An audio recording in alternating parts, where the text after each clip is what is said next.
И 2 години по случувањата во Диво населје се уште постојат траги кои сведочат за немилиот настан. На денешен ден 2015 година граѓаните на Куманово и на овој дел од градот ги разбудија пукотници и експлозии. Македонските безбедносни сили се судрија со вооружена група, а пресметката траеше 2 дена. Граѓаните исплашени во страф и паника ги напуштија своите домови кои денеска по 2 години целосно се обновени. Заминавме во обиколка на населбата, а жителите сведочат дека сеќавањата и по 2 години се уште се тука и се дел од нивното секојдневие. Многумина од нив сметаа дека тоа што се случи во Диво населје како резултат на политика. Меѓуетничките односи во Кумановско секогаш били и ќе останат добри, велат граѓаните. Исто, тоа. Мирно ли е? Мирно. Мирно. Колку долго живеете во оваа населба? Овде сум роден. 45. Сеќавате ли на денот кога пред 2 години се случи пукањето? Како беше? Што да кажем, ненормално тоа е. Тука живееме таму. Тука сум бил цело време. Куманово е меѓуетнички град. Се сочува ли мирот? Мирно е. Ние меѓу себе немаме ништо. Политиката се да направи тоа во смеѓа. Па добро се живее. Мирно ли е? Мирно е бие увек и па е мирно. Увек е бие другарство. Ово е све политичари.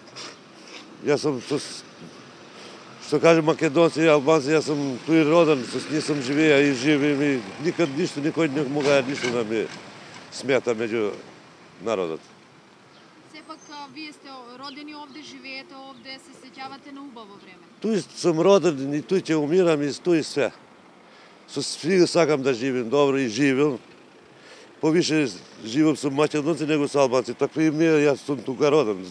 И никој не може да ме брани, ни од тој, ни од тој. Работа и так се живееш и сега ви. Овдека живеем, Се овдека. сеќавате ли на 9 мај кога започна Па пукањето? не, на 9 мај се сеќавам и во живот не може да забравим зашто мене ме фати во работа сум ја, а дома сум ми биле деца, жена, тука и цела фамилија овдека. Тоа е катастрофа на никога, зашто кад не знаеш што се десува е многу е тешко. Куманово е меѓуетнички град. Живеат Да, има и има албанци, македонци, срби, роми и сите народи други.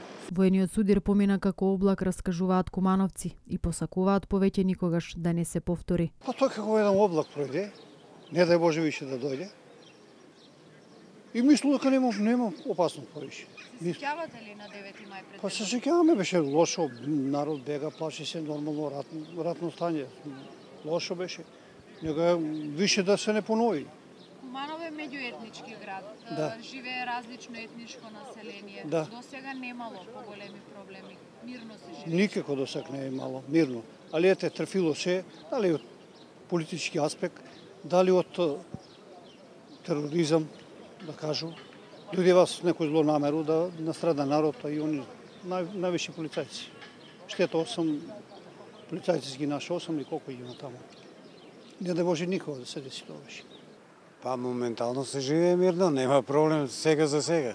Овие се први. Па ја мислам и понатаму ќе нема.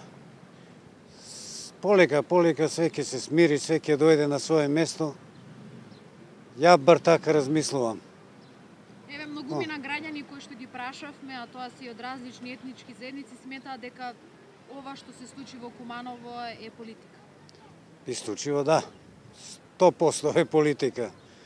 Пошто јас знам, моја генерација, ние као мали деца, ние учиме заедно. Албанци, срби, македонци, така да никогаш не е имало проблем. Во Куманово и околинава, селава, секогаш било окей.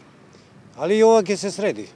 Верувајте, ако сака некој, ја сака ова држава, сака да живее во неа,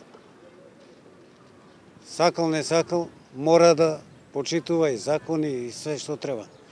И да поштуе све. Па како не? Па сега е помирно него ли овој.